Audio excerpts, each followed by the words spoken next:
Baik, terima kasih kepada rakan setugas Adon Iskandar dan juga Nur Hayatul. Bismillahirrahmanirrahim.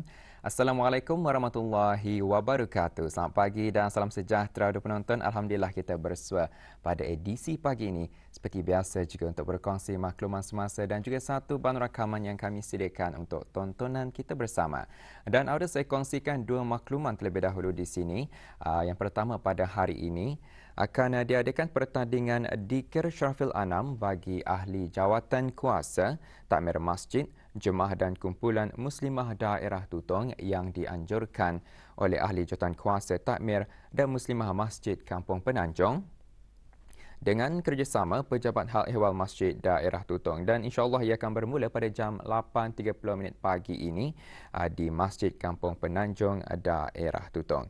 Dan makluman seterusnya ada, esok 8 November 2022 Selasa akan diadakan aktiviti melihat fenomena gerhana bulan penuh dan insyaAllah akan diadakan di kawasan tatangan persiaran Sungai Tutong bermula jam 7 malam. Jadi pada auda yang berminat untuk melihat fenomena gerhana bulan penuh, bolehlah ya menghadirkan diri ke kawasan tatangan persiaran Sungai Tutong pada esok jam 7 malam. Biar ada itu dua makluman saya kongsikan terlebih dahulu, dan untuk selanjutnya pula, mari kita saksikan banyak kami sediakan untuk tontonan kita bersama pagi ini.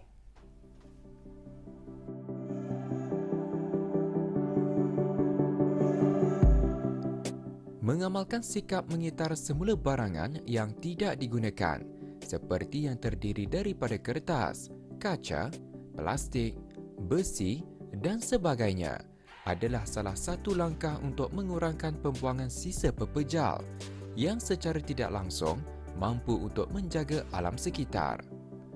Namun masalah berkaitan pembuangan sisa pepejal menjadi isu yang mencemarkan alam sekitar dan menyebabkan polusi yang bukan sahaja dialami di negara ini, malahan juga bagi seluruh dunia.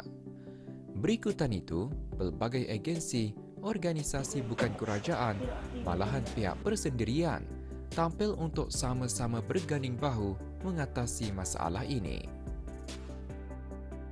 Pelbagai cara dapat dilakukan untuk mengatasi masalah tersebut, antaranya dengan mengamalkan sikap guna semula atau reuse, seperti mana terkandung di dalam inisiatif 3R, iaitu menggunakan semula objek atau bahan untuk kegunaan yang sama atau berbeza, tanpa mengubah bentuk fizikalnya secara drastik, seperti mengubah suai botol kaca atau plastik kosong untuk dijadikan pasu bunga yang menarik, atau sebagai perhiasan rumah yang terlihat eksklusif. Tidak dinafikan sesetengah masyarakat di negara ini juga memanfaatkan kreativiti dan kemahiran yang ada dengan menggunakan barangan terbuang untuk diproses dan guna semula secara kreatif atau upcycling, iaitu mengubah bahan buangan atau produk yang tidak digunakan kepada bahan terpakai baharu yang lebih berkualiti dan mempunyai nilai artistik atau nilai mesra alam sekitar. Memupuk sikap mengitar semula barangan pepejal perlu ada bagi menjaga kesejahteraan alam sekitar yang baik.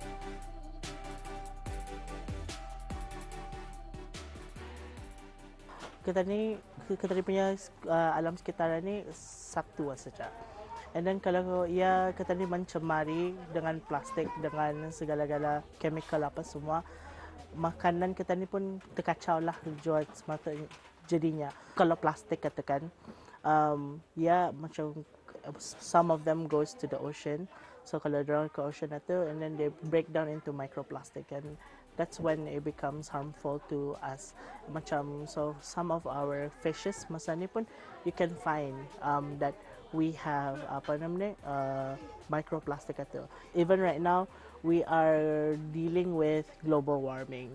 So like production of plastic itu is one of the things yang membuat lebih banyak carbon, which makes panas. And imagine Brunei, we are already in Brunei ni panas sudah because we are near equator. So even if you ask kita ni punya parents or kita ni punya nini datuk kan, kita ni tanya dulu mana kan panas macam mana, masa ni sejalan mesti aircon tu kuat bah. Even macam apa things like that, when we put on our air conditioning kuat ataupun that also contributes to the carbon, and makinlah panas and it becomes an endless cycle bah jadinya. I think for me, my interest itu started when I was in in school, because I was in the science stream, so we are aware and we were taught about these things. And then macam you, of course you see kita ni maybe jangan terjauh lah, kita lihat saja kampung air like about 5 years ago, you will see sampah everywhere. Maybe now actually it's in a much better condition, because there's a lot of initiative yang kena mengutip sampah tu, and even JKR is also doing that kind of initiative, right? So that actually made me feel like, oh, I needed to be part of this because I am living here juga. So I think that's one of the main reason lah, because I am here. Well, the main motivation is to kurangkan the plastic to go to the landfill. So the landfill, if we check, I think Borneo Bulletin 2021, they were saying that 29% out of our waste or solid waste is actually from plastic. 29%, if I'm not mistaken, is 66,300 tons of plastic. That's a lot of plastic being sent to the landfill. And if I'm not mistaken as well, they say by 2022, the plastic, the landfill will be full. So that already happened to tempat pembuangan sampah di Sungai Akar before. So if that's going to happen at Sungai Paku, what are we going to do? So before it goes there, we want to stop it going there lah kirakan. Maybe for me lah, how I also started Lajwa was because I did an experiment for 1 whole week.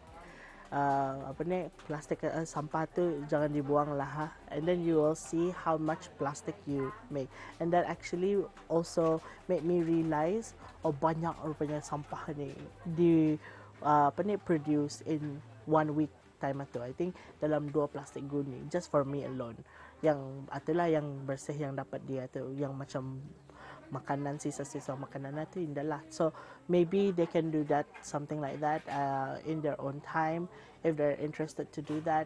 Tapi I think just educating themselves is also another good way to be aware of what's happening in the environment right now. Yeah. Because I have a background in geography, environment and development while I was studying in UBD. So I've always taken an interest in environmental punya barang macam development, and then in terms of like Brunei punya goals in green protocol, and also like SDGs punya agreement that Brunei has signed. So I'm very well versed in this kind of field lah, yang environmental punya field. Yeah. I started to involve when I started UBD in 2017. So from there, my interest in environment grew as I was studying lah. My future goal, I think, because we've started with the balik plastics itself, so we're trying to make a new revolution in plastics, because in Brunei we don't really have a place that can really process plastics itself. So we're trying to start a community-based kind of enterprise. So we collect plastics and also repurpose this plastic into everyday use items. Like for now, we're starting with coasters, and then in the longer term, we're moving into furnitures or clothes or bags if production is bigger, at a bigger scale. Yeah. Bermula dengan langkah yang kecil pasti akan memberikan impak yang besar kepada persekitaran yang lebih mapan dan sejahtera jika dilakukan bersama. Oleh itu, memupuk sikap proaktif dan inovatif dalam menghasilkan benda baharu secara kreatif dengan menggunakan bahan-bahan terpakai dapatlah mengurangkan pembuangan sisa pepejal di negara ini yang secara tidak langsung mewujudkan persekitaran yang dinamik dan bersih.